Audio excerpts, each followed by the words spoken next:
ममोपात दुरितक्षयद्वारा श्री परमेश्वर प्रीत्यर्थम प्रातः संध्यामुपासिषे। अस्या गायत्र्या विश्वामित्र सविता गायत्री श्री सूर्य अर्घ्यदाने विनियोगः। ओम श्री सवितृ सूर्य नारायणाय इदम अर्घ्यं दत्तं मम। ओम श्री सवितृ सूर्य नारायणाय इदम अर्घ्यं दत्तं मम। ओम श्री सवितृ सूर्य नारायणाय इदम अर्घ्यं दत्तं मम। सूर्य ध्यानं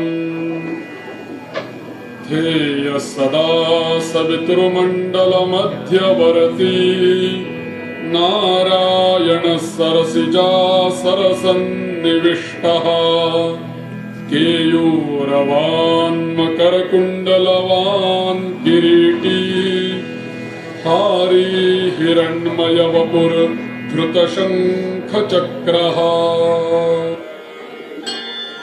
गंगे नमामि नमामि गंगे। देवी सुरेश्वरी भगवती गंगे त्रिभुवन तारिणी तरल तरंगे। देवी सुरेश्वरी भगवती गंगे त्रिभुवन तारिणी तरल तरंगे।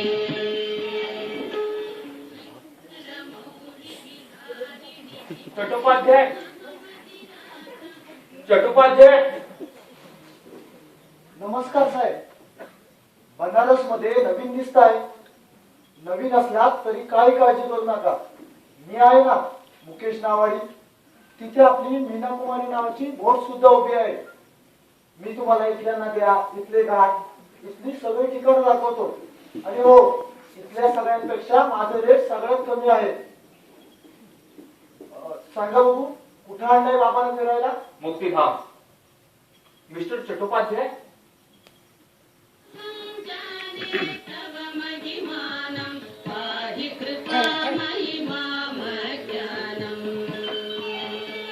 मिस्टर चट्टोपाध्याय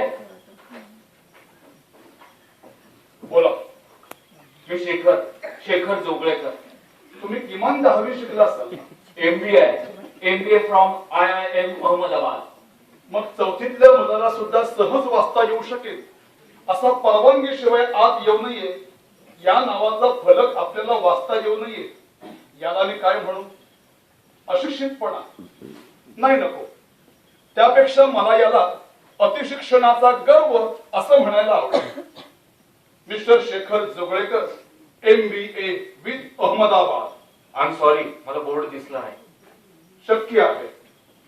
आपल्या म्हाताऱ्या आई वडिलांना इथे घेऊन येण्याची घाई असलेल्या तरुणांना शक्यतो हा आमचा बोर्ड दिसतच नाही. मला यांचे रिपोर्ट्स बघायला आवडतील. आणलेत ना, कारण आपलं बोलणं झाल्याप्रमाणे सगळे रिपोर्ट आणले.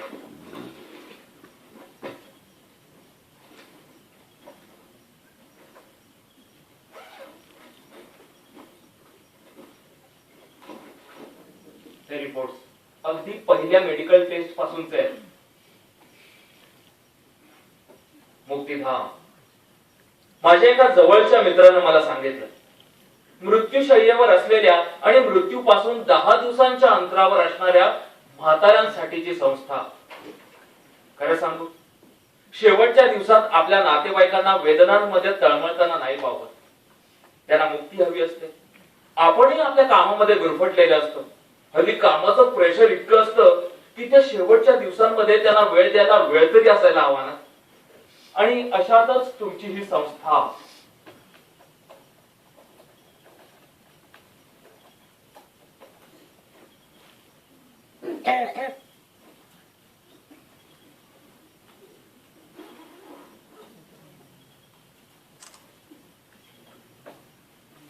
तुम्हाला सगळे नियम मान्य आहेत का?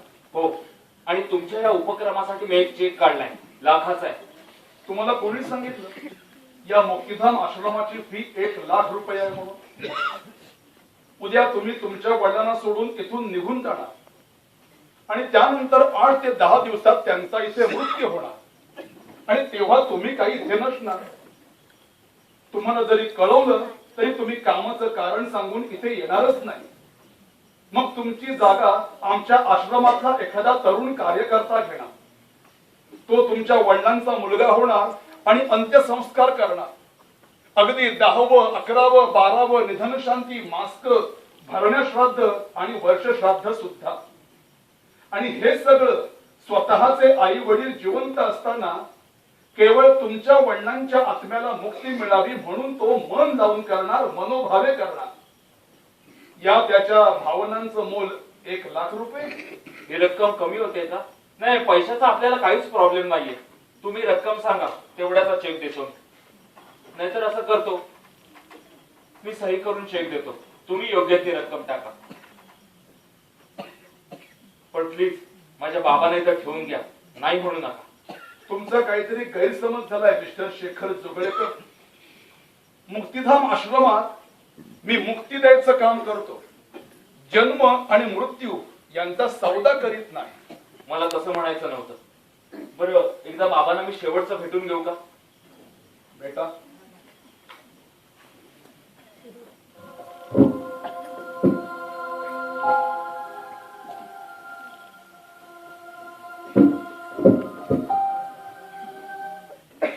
काय झालं? अहो, त्यांची इच्छा नसेल तर तुम्ही जाऊ नका. अहो, कसं तरी शक्य? पण थांबा ना इथे. अहो, कसं शक्य आहे? का? मुक्तीपूर्वी कोणत्याही नातेवाईकाला मुक्ती याचकाला भेटता येणार नाही. नियम नंबर 12. मृत्यूपासून 10 दिवसांच्या अंतरावर असलेल्या मृत्यू याचकाला कोणत्याही नातेवाईकाला भेटता येणार नाही असा नियम आहे. अहो, मी यांचा मुलगा आहे, एक प्रकारे नातेवाईकच नाही का? पण यांना मृत्यू 10 दिवसात गाठणार नाही. मगाशी रिपोर्ट बघितलेत ना तुम्ही? रिपोर्ट फक्त आकडे दाखवतात मिस्टर शेखर जोगळेकर. प्रारब्धात लिहिलेला मृत्यू आणि संपणारे श्वास नाही. आणि मला मृत्यू माणसाच्या डोळ्यात दिसतो, कागदी रिपोर्ट्स मध्ये नाही. आणि जोपर्यंत काळ येऊन मला सांगत नाही तोपर्यंत तुमच्या वडिलांना मुक्तिधाम मध्ये प्रवेश नाही. मुक्तिधाम या शब्दाचा फार चुकीचा अर्थ घेतलाय तुम्ही. मुक्तिधाम मध्ये आम्ही माणसाच्या सगळ्या इच्छा पूर्ण करून त्याच्या आत्म्याला मुक्ती देतो. तुमची इच्छा बापापासून मुक्ती घ्यायची आहे, बापाला मुक्ती द्यायची नाही. घेतो मी.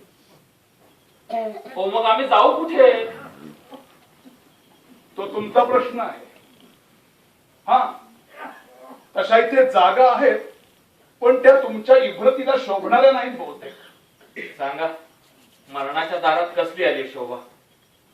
इथे घाटाच्या जवळ या अशा पद्धतीचे काही छोटी छोटी घरं आहेत.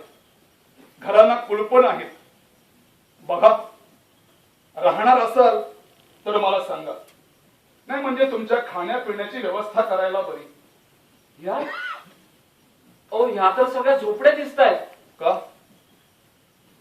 झोपड्या घर नसतात का? आणि तुम्ही राहायचं कुठे ते विचारलं. राहायला महाल हवा असं नाही म्हणाला. आता महाल शोधत फिरायचं की या झोपड्यांनाच महाल समजायचा, तो तुमचा प्रश्न आहे. आता आलाच आहात तर गंगेची आरती करून जा, तेवढंच पुण्य.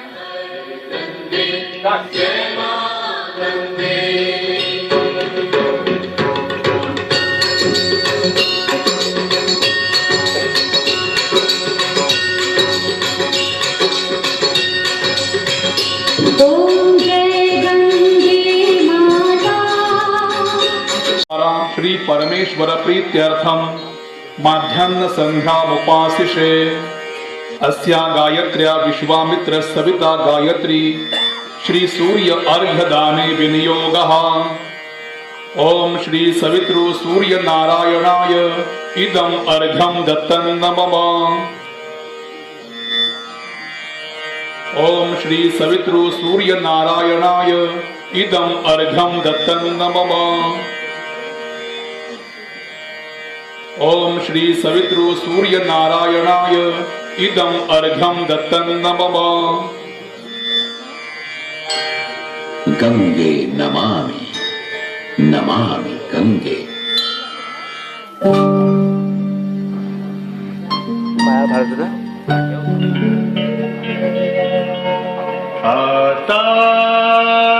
जगायाचे असे माझे किती क्षण राहिले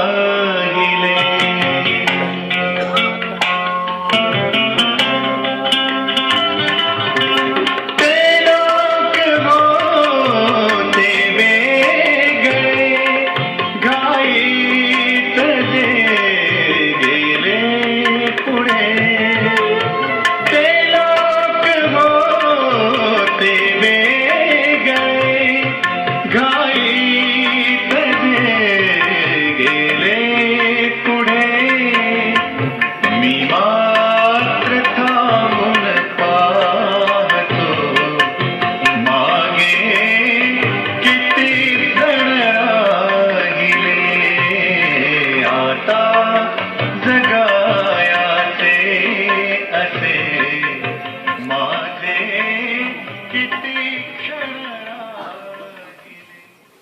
माझा मुलगा माझ्या शेवटच्या दिवसात मला इकडे का घेऊन आला?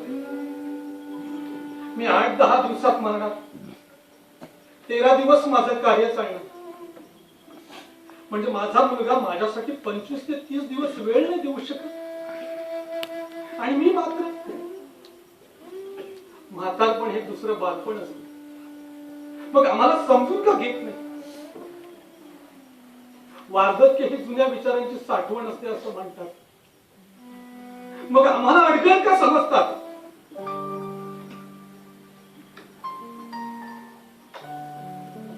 Hello, yes sir, Shekhar. What? How it possible sir? Sir, हा डिसिजन तुम्ही एका दिवसात कसा काय घेऊ शकता? आय नो तुमच्याकडे अथॉरिटी आहे, पण माझी यावर खूप मेहनत आहे सर. सर, ते माझं स्वप्न आहे. काय? दुसऱ्या जॉबची ऑफर? ओ, कुणी सांगितलं तुम्हाला? ओ, मी इकडे माझ्या बाबांना, हो त्याच कामासाठी इकडे आलोय मी. हो, इथे एक प्रॉब्लेम झालाय. नाही, मी तुम्हाला लगेच मेल करतो. सर, का तुम्ही समजून घेऊ शकत नाही यार? 1-1.5 वर्षांची मेहनत आहे माझी. ठीक आहे, 2 दिवसात निघतो इथून. बरं, निघतो उद्या.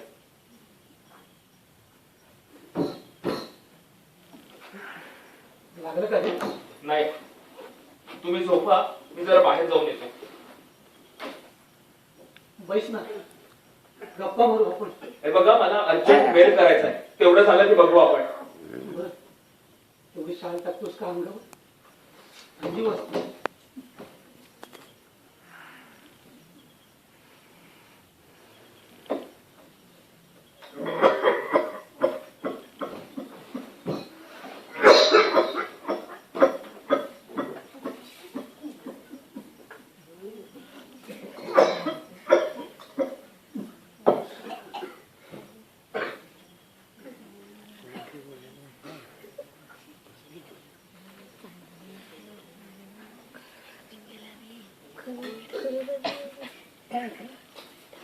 तू इथं बसून काम नाही का करू शकत?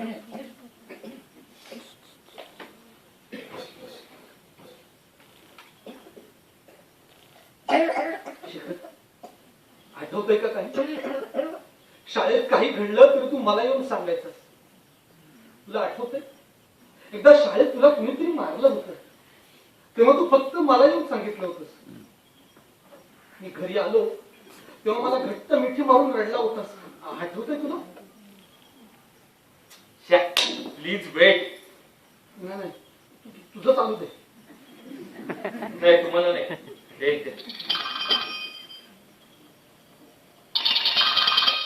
उचल की. हॅलो, हा बोल मालती. कसली धावपळ चालली याची? काय मिळवायचंय का याला? आजपर्यंत जपलेली सगळी नाती सोडून कुठं जायचं म्हणतोय?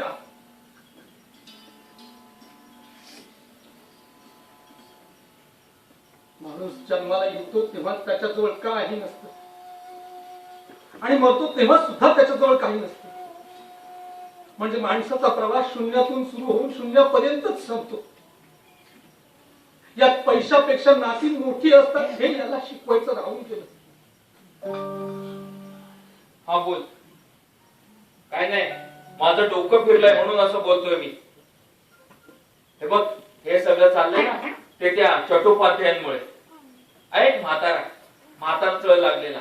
अगं जगातलं सगळं आपल्यालाच कळतं. चल नंतर बोलतो. बोला. माझ्या बायकोला सांगत होतो की नाही नाही, माझ्याविषयी मनातल्या मनात जरी कोणी प्रेमानं बोलत असलं तरी लगेच समजतं मला. तिथूनच चाललो होतो तर माझ्या अण्णावाचा कोणीतरी मोठ्या मोठ्याने धावा करतोय हे मला जाणवलं, म्हणून आलो. अहो हेच मी माझ्या बायकोला सांगत होतो. नाही नाही नाही, तुम्ही धावा करताय असं म्हटलंच नाही मी. जो कोणी करतोय त्याला भेटायला.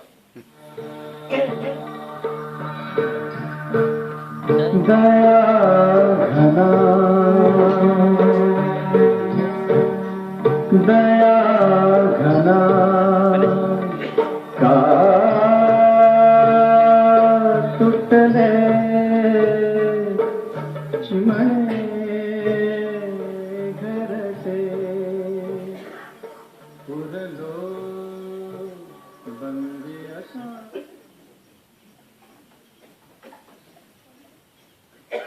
तुम्ही औषधं घेतली, आराम करा. तुमची सहज चौकशी करायला आलो होतो मी. आराम करा.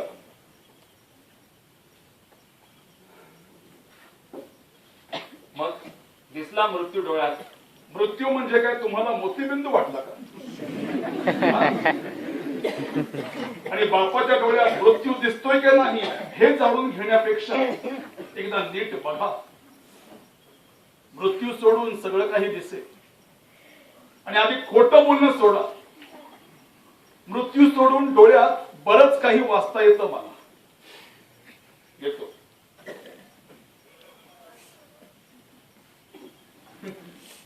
उद्यापासून बहुतेक गॉगल घालूनच फिरावं लागणार मला.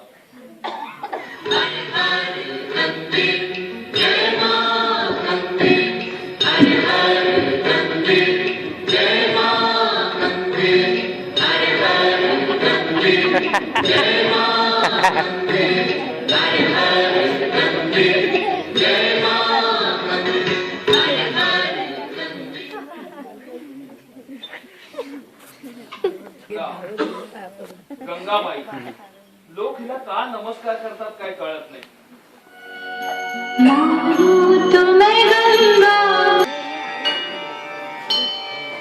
ममोपात दुरितक्षयद्वारा श्री परमेश्वर प्रीत्यर्थम सायं संध्यामुपासिषे. अस्या गायत्र्या विश्वामित्र वरुण सरस्वती श्री वरुणाय अर्घ्यदाने विनियोगः. ओम श्री वरुण सरस्वती इदम अर्घ्यम दत्तन्न मम. ओम श्री वरुण सरस्वती इदम अर्घ्यम दत्तन्न मम. ओम श्री वरुण सरस्वती इदम अर्घ्यम दत्तन्न मम. गंगे नमामि नमामि गंगे.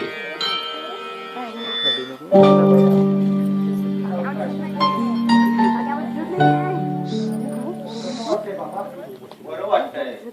अरे मगाशी मला तुझ्याशी बोलता नाही आलं. हो बाबा, मगाशी तुम्ही गंगामाई जवळ बोलत होतात ना, मग मुलाशी कसं बोलणार?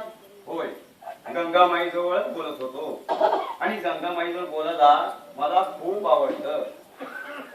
या सावकाश.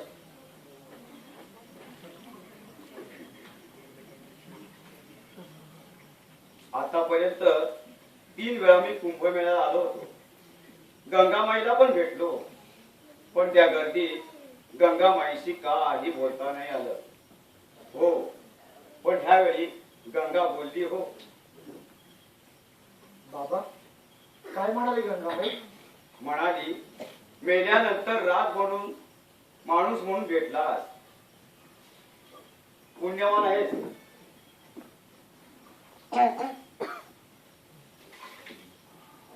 यावर बाबा उद्या आपण त्या पलीकडच्या घाटावर जाऊया फिरायला. अरे तुला कशाला उगाच त्रास? हो बाबा त्यात कसला आलाय त्रास?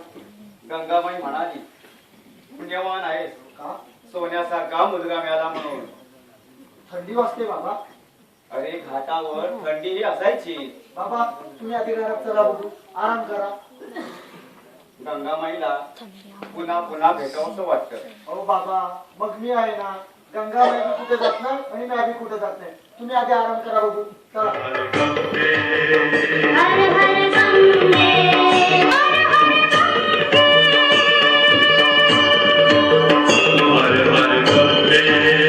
हर हर गंगे.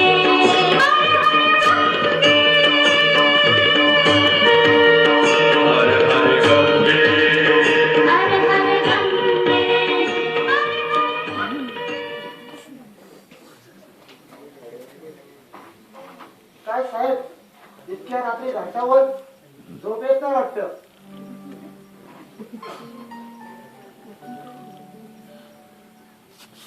हे सांभाळून. साहेब एक विचारू? बिझी आहे ना मी. बरं विचार. थांबा आता मी बिझी आहे.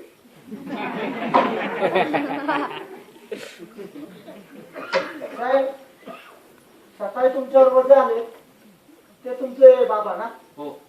म्हणजे शेवटी इथे घेऊन आलातच त्यांना. नाहीतर काय करणार. अरे कंपनी मला अमेरिकेला पाठवते एका प्रोजेक्ट साठी, 1 वर्षासाठी.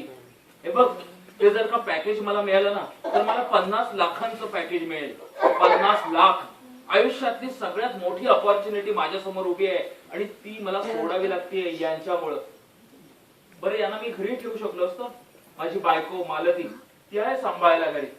पण नाही, यांना सतत मी बरोबर पाहिजे. सारखं आपलं अमुक हवंय दमुक हवंय. माझं ब्लड प्रेशर चेक कर, माझं डोकं चेप, अंग चेपून दे. कंटाळा येतो या. बरं कधी कधी तर काहीच नसतं. नुसतं बोलायचं बोलायचं म्हणून शेजारी बसवून ठेवतात आणि काहीच बोलत नाही. नुसतं डोळ्यांकडे बघत राहतात. कंटाळ.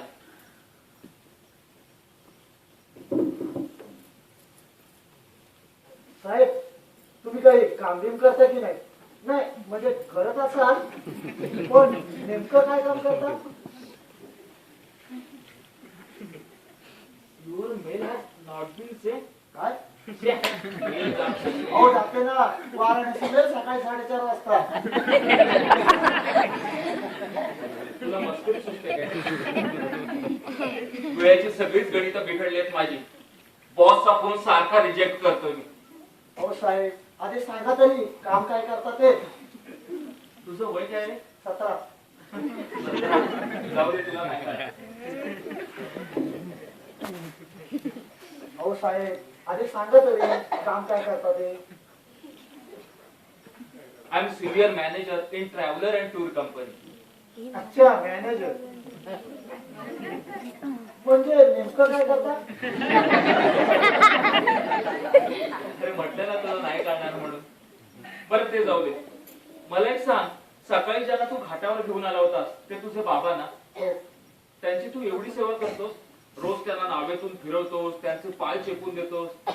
कंटाळा नाही का रे येत तुला? हे सगळं कसं जमतं? जमतो हो साहेब. आपणही म्हातारं होणार आहोत याचं भान असलं की सगळं जमतं. पण साहेब तुम्ही नेमकं काम काय करता ते नाही सांगितलं. मी लोकांना जग फिरवतो. मी लोकांना फिरवतो आणि हे मला फिरवत आहे. म्हणजे साहेब तुमच्यात आणि माझ्यात फारसा फरक नाही. नाही म्हणजे बघा ना तुम्ही लोकांना जग दाखवता विमानानं आणि मी आकाश दाखवतो माझ्या मीनाकुमारी बोटीनं. म्हणजे साहेब फरक फक्त एवढाच आहे की तुम्ही जो करता तो तुमचा व्यवसाय आणि माझा छंद. साहेब तुम्ही पण बघा ना याच्याकडे छंद म्हणून. जाम मजा येते. आणि लोकांची सेवा करायची म्हणजे काय हो, तशी मी बऱ्याच लोकांची बऱ्याच आजोबांची सेवा करतो. त्यात कसला आलाय कंटाळा? म्हणजे तुमचं वय काय? 35. 35? मग नाही करणार तुम्हाला. हा? आलो बाबा आलो. ए श्याम, अरे मगाशी तर तो मुकेश म्हणाला. म्हटलं ना साहेब, नाही करणार तुम्हाला.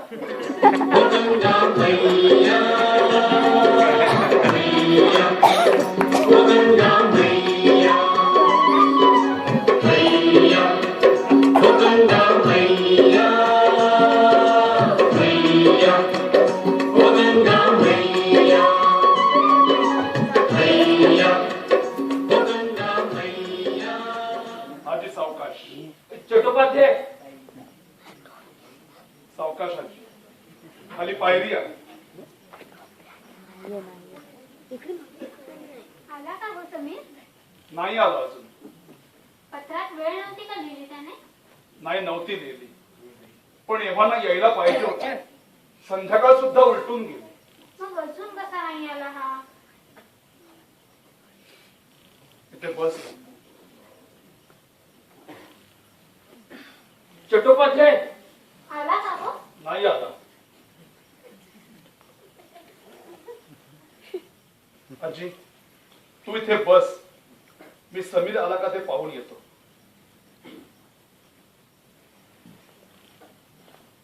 चट्टोपाध्याय, मला तुम्हाला काय काय सांगायचंय मला पूर्ण कल्पना आहे. तुम्हाला तुमच्या बापाला सोडून जायचंय ना, जरूर जा. पण जाण्यापूर्वी माझं एक काम करा. नाही म्हणू नका. बोला. तुम्ही MBA आहात, अमेरिकेलाही गेला असाल. मग माझ्यावर उपकार म्हणून 5 मिनिटं त्या म्हातारी समोर उभे राहा. तिला तिच्या नातवाला भेटायचंय, अमेरिकेवरून आलेल्या. अहो मग बोलवा ना नातवाला. असलेल्या सुनेला आणि मुलाला बोलवू शकलो नाही. तिथे नसलेल्या नातूला कुठं आणू? म्हणजे तिचा नातू मध्यंतरी गेला आणि मग सगळे पत्रातल्या शब्दांचे खेळ. मला हे करावं लागतं. मुक्तिधाम मध्ये मला नाती उसनी घ्यावी लागतात. म्हणजे तो श्याम, मुकेश, त्या म्हातारीची आजची शेवटची रात्र आहे. आपल्या नातवाला भेटण्याची शेवटची इच्छा पूर्ण करून तिला मुक्ती द्यायची आहे. नंतर तुम्ही जाऊ शकता. बरं, नाव काय नातवाचं? समीर.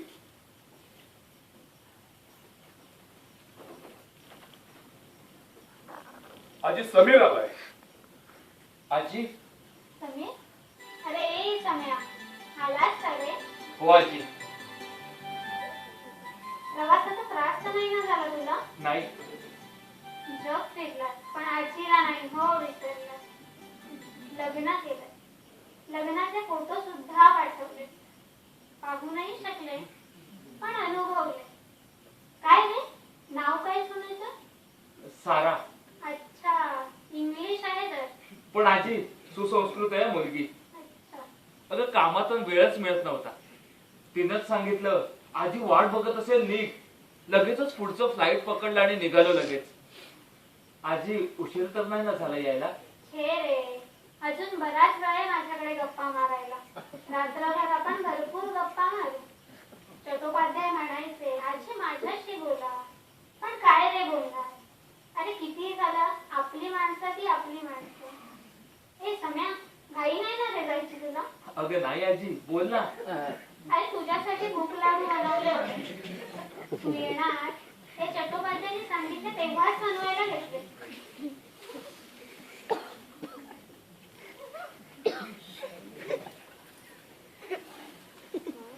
सम्या, हा आजी. लाडू आवडला? हो आजी, खूप छान झालेत लाडू. तुझ्या बापाला पण खूप आवडायचे रे. तुझ्या बापानं मला या आश्रमात आणून सोडलं आणि इकडे फिरकला सुद्धा नाही.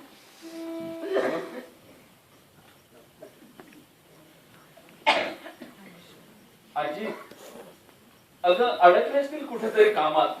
कामाच्याही काही कमिटमेंट असतात, या नाही टाळता येत. काय म्हणाला तुम्ही? अगं म्हणजे बांधिलकी. बांधिलकी होय. मग ती काय फक्त कामात असते? नात्याचं काय? असते ना आजी. पण त्याचं काय आहे, आम्ही जेव्हा कामावर लागतो तेव्हा आम्हाला कॉन्ट्रॅक्ट पेपरवर सह्या कराव्या लागतात. मग त्याचा आधी नको का विचार करायला? कधी कधी वाटतं देवाने सुद्धा कागदावर सह्या करून मगच जन्माला घालायला हवं. मग राहिली असती ना माणसं नात्याची. सम्या, नाती आणि काम यात फार ओढाताण होत असेल ना रे तुझी? अगं हो ना आजी, यांच्याकडे लक्ष द्यावं ना तर. सगळं अगदी सोपं असतं. आपणच गुंता करून ठेवतो. कामाला नात्यासारखं वागवतो आणि नात्याला कामासारखं दिवाळीत ठरवतो. ते तेवढं केलं ना की बाकी सगळं सोपं असतं. अगं आजी, हे सगळं समजवून घेतात त्यांना सगळं समजवून सांगितलं जाऊ शकतं. आता त्यानेच समजवून नाही घेतलं तर कसं होणार? समजतं हो, सगळं समजतं. अरे आजी आहे ना तुझी, म्हणून सगळं समजतं. आजी, अगं रोज लाखो करोडोंची उलाढाल होत असते या जगात. रात्रंदिवस काम करून सुद्धा कामाचे डोंगर काही केल्या संपत नाहीत. अभिमानच आहे तुमचा आणि कौतुक सुद्धा आहे. पण हे कामाचे डोंगर उपसायला नात्याचं पाठबळ मिळालं ना की कितीही मोठे डोंगर असो बघता बघता समजतं. आजी, अगं इतकं सोपं नसतं. दिवसाचे 24 तास सुद्धा कमी पडतात. घड्याळाच्या काट्यावर धावता धावता दमछाक होते. पण काय करणार, पर्याय नसतो. अगं आजी, इच्छा कितीही असली तरी घड्याळाचे तास वाढवू शकतो का आपण? सम्या, एक सांगू, नात्यानं दिलेला वेळ हा तासात मोजण्यापेक्षा आठवणीत मोज. अशा किती आहेत रे आठवणी तुझ्याकडे? बाबा, मला पोहता येत नाही. मला पाण्याची भीती वाटते. अरे घाबरू नकोस, मी आहे ना तुझा बाबा. टाक उडी. हे आई, मला बाबांनी सायकल शिकवली. बाबा, रविवारी फिरायला जायचं ना? हो, जाऊया ना. आपण सगळेच जाऊ. तेवढं बाबा, मला इंजिनिअरिंगला ऍडमिशन घ्यायची आहे. हो, जा ना. भरपूर शिक. तू इंजिनियर झालेला मला पाहायचा. सम्या, अरे सम्या, नाहीत ना आठवणी? म्हणून सांगते बापाकडे जा. तोही तिकडे एकटा पडला असता. तुझ्या बापानं मला या आश्रमात आणून सोडलं आणि स्वतः मात्र मुंबईत निघून गेला करिअर ते काय ते करण्यासाठी. आणि तू तुझ्या बापाला सोडून मुंबईतून अमेरिकेला गेला. आणि उद्या कदाचित तुझा मुलगा तुला सोडून अमेरिकेतून मंगळावर किंवा चंद्रावर निघून जाईल. पंख फुटल्यावर भिन्न घरटं सोडून जातात हे ऐकलं होतं. पण या अवस्थेत तुझा बाप मला सोडून जाईन असं कधीच वाटलं नव्हतं.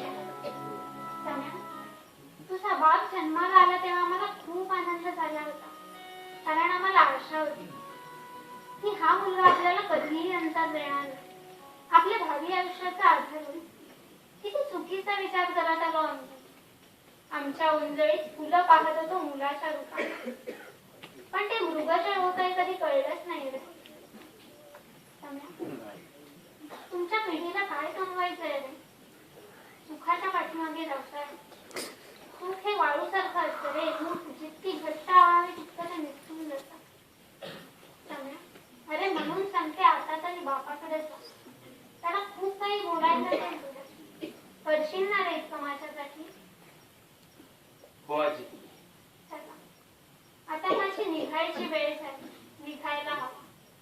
बहु हिंडता सौख्य होणार नाही.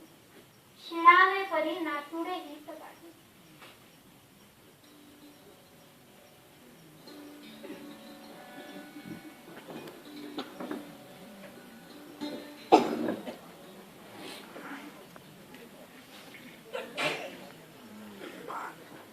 आभारी आहे मी तुमचा.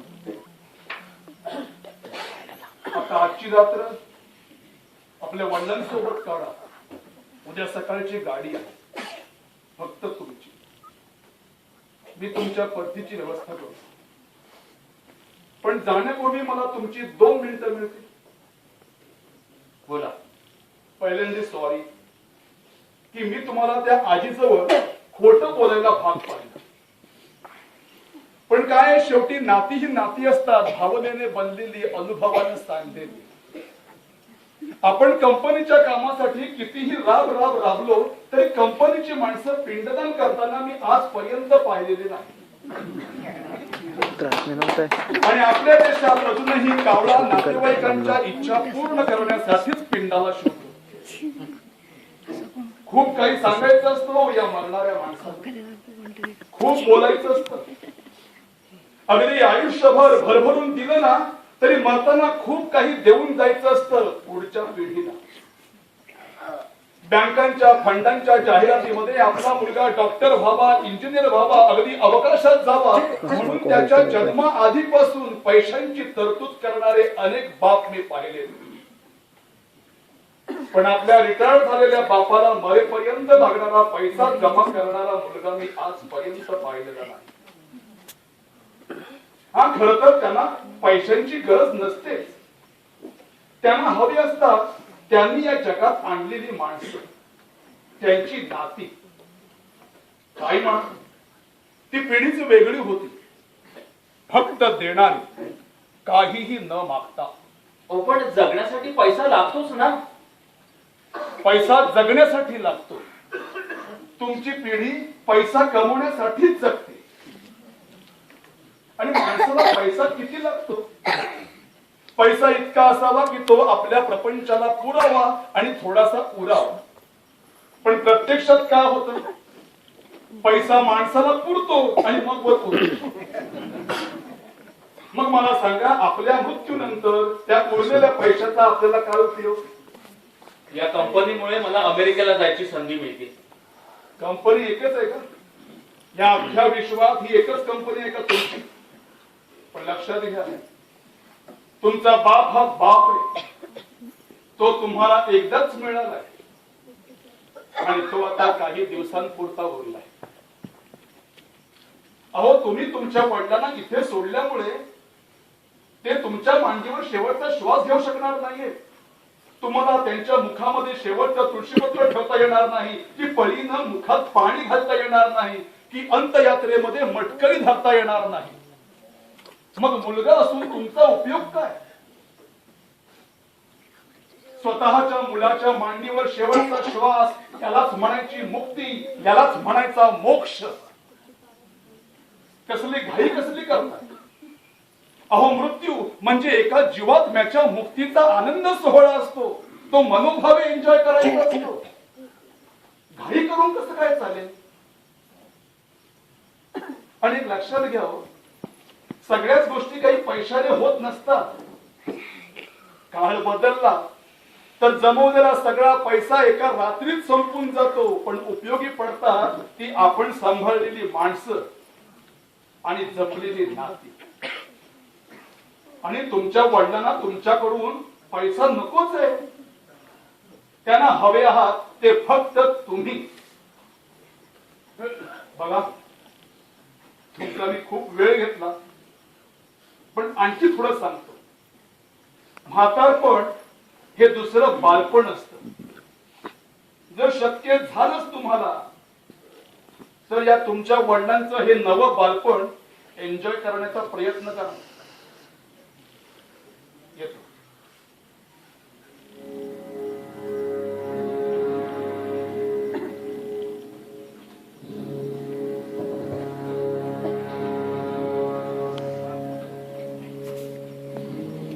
कसला विचार करतो?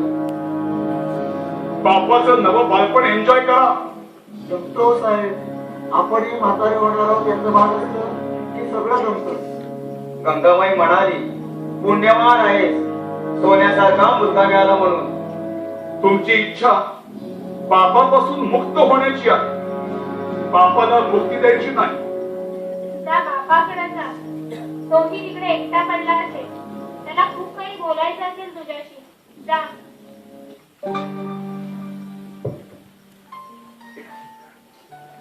दुडुदुडूक टाकलेल्या पहिल्या पावलापासून ते पायावर उभा राहीपर्यंत प्रत्येक पावलावर मित्रासारखा होतो. मग तो मित्र गेला कुठे?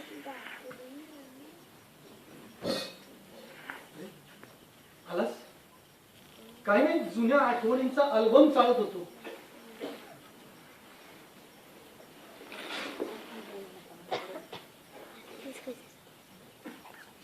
बरं, तुझी कामं झाली ना रे व्यवस्थित? थकला असेल ना? आराम कर, मी शाल काढतो.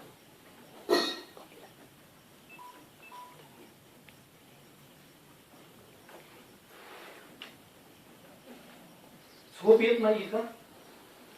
नाही नाही येते. का रे?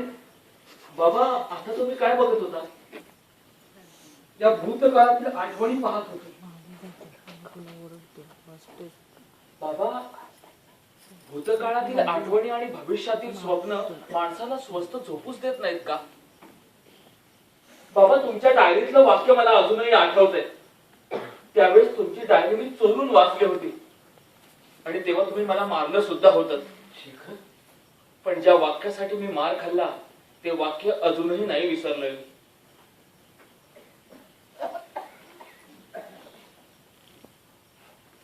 अरे बाळा, तुला कोण झोपू देत नाहीये? भूतकाळातील आठवणी की भविष्याची स्वप्न? माझ्या भविष्यासाठी तुम्ही जी स्वप्न पाहिली त्याच्या आठवणी.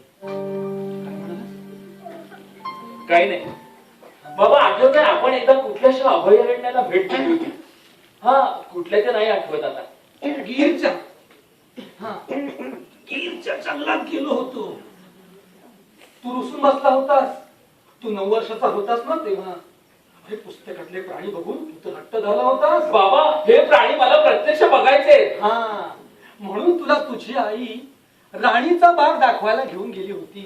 आणि मग हे सगळे प्राणी राणीच्या बागेत किंवा पुस्तकातच बघायला मिळतात का? या माझ्या प्रश्नावर आई निरुत्तर झाली. मग माझा प्रश्न आईने तुम्हाला सांगितला.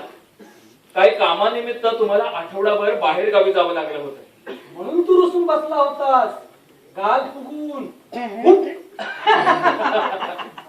पण बाबा आल्या आल्या तुम्ही मला तडक ताडोबाच्या जंगलात घेऊन गेला होता. नंतर अनंत वेळा ताडोबाच्या जंगलात गेलो, पण तेव्हा पाहिलेलं जंगल अजूनही आठवतंय. आठवतंय? हा, मला तर इतकं आठवतंय.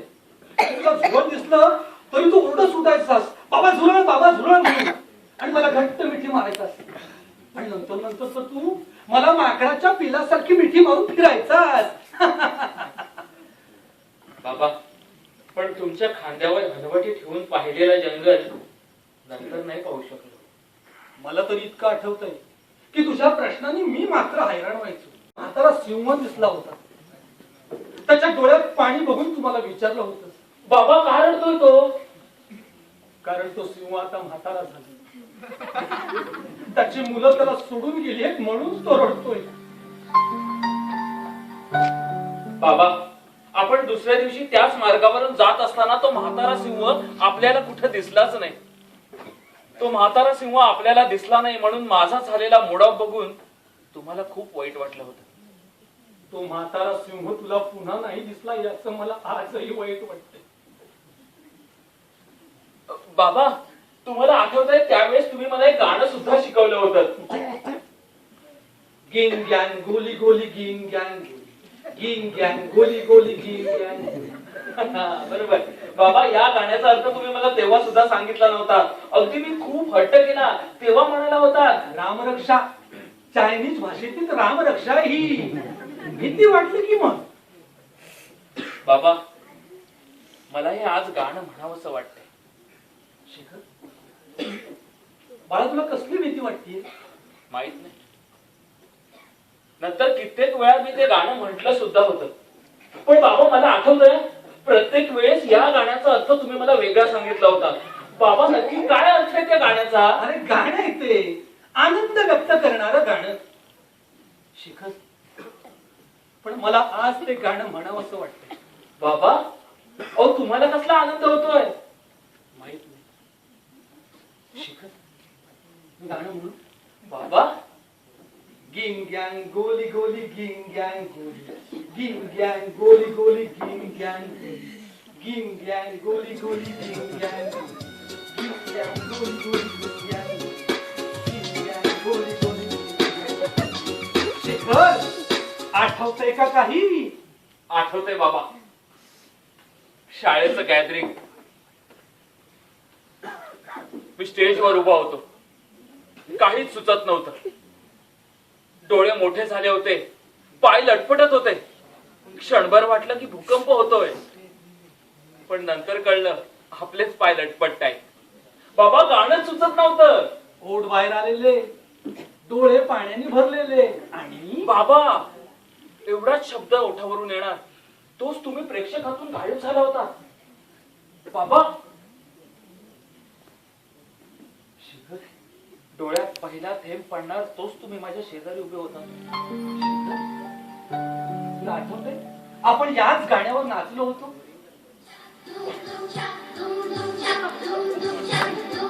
घोड़े जैसी चाल, हाथी जैसी तुम, ओ सावन राजा, कहाँ से आए तुम? घोड़े जैसी चाल, हाथी जैसी तुम, ओ सावन राजा, कहाँ से आए तुम? शिखर, आठवतंय का काही? आपण याच गाण्यावर कधी नाचलो होतो, अगदी जीवलग मित्र बनून. आठवतंय बाबा, मालतीनं मला लाजून पहिल्यांदाच हो म्हटलं आणि मी तुम्हाला घरी येऊन सांगितलं, लेट सेलिब्रेट असं म्हणून तुम्ही ओरडलात आणि आपण नाचत सुटलो. अरे ती तुला हो म्हणणार हे मला आधीच माहित होतं. परीक्षेला जाताना सुद्धा जेवढं टेन्शन नसेल एवढं टेन्शन तुला आलं होतं. अहो, असणारच. बालमैत्री असली म्हणून काय झालं, मी तिला पहिल्यांदाच विचारत होतो. पण बाबा तुम्हाला काय माहित हो की ती हो म्हणणारच म्हणून? माफ कर शेखर, मी तुला कधीच सांगितलं नाही. अरे मी जसा तुझा बॉब होतो तसा मी तिचा अंकलही होतो. कारण प्रेमात पडायच्या टिप्स दोन्ही बाजूला मीच दिल्या होत्या ना. बॉब तुम्ही? काय म्हणा बॉब शेखर, बॉब.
दुभंगून जाता जाता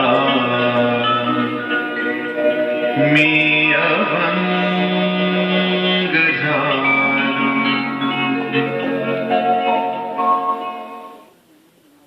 बाबा मी चुकलो, पण मी तुम्हाला परत घेऊन चाललोय उद्याच्याच फ्लाईटने. माझा बाप बाप आहे, तो मला एकदाच मिळालाय आणि मला त्याला गमवायचं नाहीये.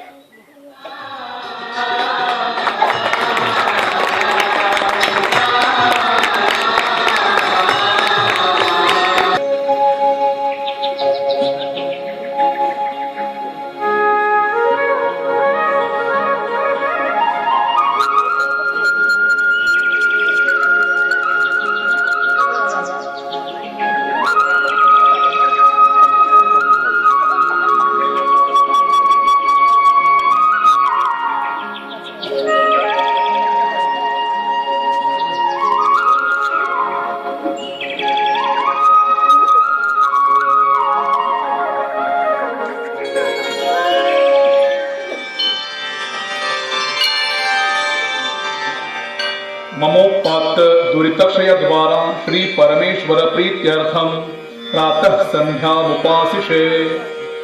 अस्या गायत्र्या विश्वामित्र सविता गायत्री श्री सूर्य अर्घ्यदाने विनियोगः। ओम श्री सवितृ सूर्य नारायणाय इदं अर्घ्यं दत्तं मम। ओम श्री सवितृ सूर्य नारायणाय इदं अर्घ्यं दत्तं मम। ओम श्री सवितृ सूर्य नारायणाय इदं अर्घ्यं दत्तं मम। गंगे नमामि नमामि गंगे।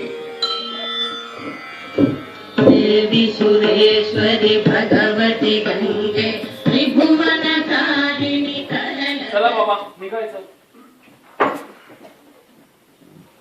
ओ बाबा हे काय करताय? आणा इकडे बॅग. शेखर, आज माझ्या हातात 10 हत्तींचं बळ आलंय. नाही, मी घेतो बॅग. चला मी टांगेवाल्याला बोलवतो. थांब शेखर, गंगेचं शेवटचं दर्शन घेतलं. कुणास ठाऊक पुन्हा इथे येणं होईल न होईल. नाही, आता अजिबात इकडे यायचं नाही. मी आलोच.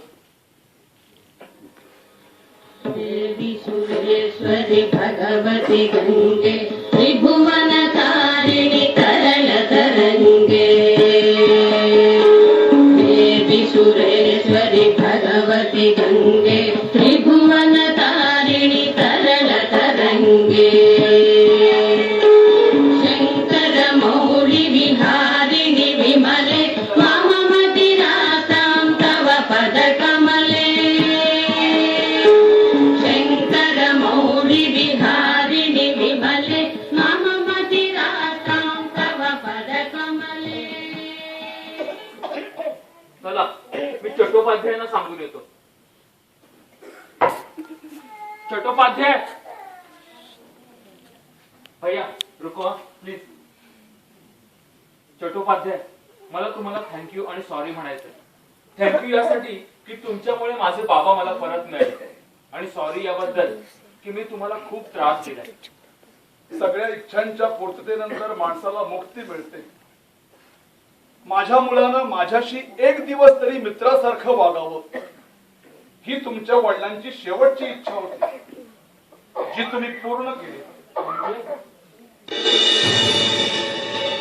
बाबा बाबा बाबा बाबा उठा. बाबा मी तुम्हाला घरी न्यायला आलोय. बाबा बाबा उठा. चट्टोपाध्याय. मिस्टर शेखर जोगळेकर, आपण भाग्यवान आहात.